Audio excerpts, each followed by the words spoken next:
कहते हैं कि अगर किसी व्यक्ति को न्याय दिलाने में सबसे अहम योगदान कोई करता है तो वो उसका अधिवक्ता होता है।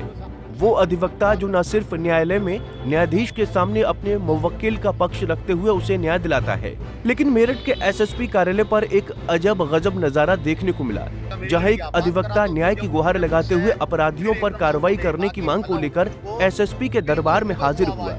जहां अधिवक्ता ने खुद के साथ साइबर फ्रॉड होने से बचने की बात कहते हुए न्याय की गुहार लगाई। दरअसल मेरठ कचहरी में मोहम्मद राशिद अधिवक्ता के रूप में काम करते हैं, जो बीते गुरुवार को मेरठ एसएसपी के कार्यालय पर न्याय की गुहार लगाने के लिए पहुंचे। जहां अधिवक्ता मोहम्मद राशिद ने बताया कि दोपहर के वक्त उनके पास एक व्हाट्सएप कॉल आई थी और उस कॉल करने वाले ने खुद को एक सीआईडी ऑफिसर बताया और उसके द्वारा अधिवक्ता मोहम्मद राशिद की बेटी को ड्रग्स के मामले में गिरफ्तार किया गया है और उनकी बेटी से पूछताछ जारी है। साथ ही साथ व्हाट्सएप कॉल करने वाले और खुद को सीआईडी ऑफिसर बताने वाले व्यक्ति ने कहा कि वो उनसे आकर मिले।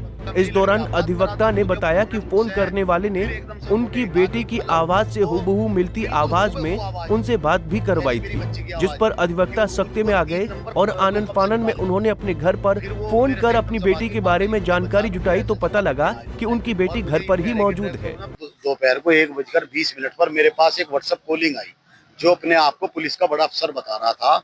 उसने ये कहा कि मैं सीआईडी ऑफिसर हूं और मेरे पास में मैंने आपकी लड़की को अरेस्ट किया है ड्रग्स के मामले में, और आपकी लड़की ने लिफ्ट मांगी है किसी से ई रिक्शा में। वो लड़के उसके साथ थे, तो उन लड़कों को हमने जब ट्रेस आउट किया, हमने उनको पकड़ा तो वे ड्रग्स डीलर हैं और आपकी लड़की को हमने इसके साथ किया है। लेकिन अब आपकी लड़की की पूछताछ जारी है। हमने जब आपकी लड़की से पूछा तो उसने आपका नाम बताया, मोहम्मद राशिद मेरे फादर हैं। तो हमने अपना बात करना उचित समझा कि जब हमने आपकी लड़की का मतलब तो कोई नहीं है, लेकिन आपकी लड़की की इन्वेस्टिगेशन जारी है और ऐसा है, आप हमसे जो है आकर मिल लो, अलग से मिल लो। लड़की क्या करती है? लड़की मेरी इंटर क्लास में एमपीजीएस की स्टूडेंट है, एमपीजीएस स्कूल में पढ़ती लड़की। हाँ, उन्होंने फिर मैंने कहा मेरी लड़की है, हाँ तो मेरी बात कराओ। कहने लगे ये हम करा नहीं सकते बात। मैंने मेरी लड़की अगर तुमने गिरफ्तार किया तो मेरी बात कराओ। जब तक मैंने उन्हें अपने आप को एडवोकेट नहीं बताया, मैंने कहा मेरी लड़की आप बात करा दो। तो जब उन्होंने मुझसे फिर एकदम से उन्होंने कहा कि फला उरूज को बिल्कुल हूबहू आवाज हुई जैसी मेरी बच्ची की आवाज है कि उरूज को 3 नंबर लॉकअप से निकाल कर लाओ। फिर वो मेरे से एकदम से बात की, पापा जी मुझे बचा लो, मुझे ऐसे पकड़ लिया इन्होंने और मुझे यूं कह रहे कि ड्रग्स वगैरह। पापा जी मैं तो ट्यूशन से आ रही थी और मैं तो ई रिक्शा में आ रही थी, मुझे नहीं पता ये कहाँ से मुझे उठा के लेके कैसे दी।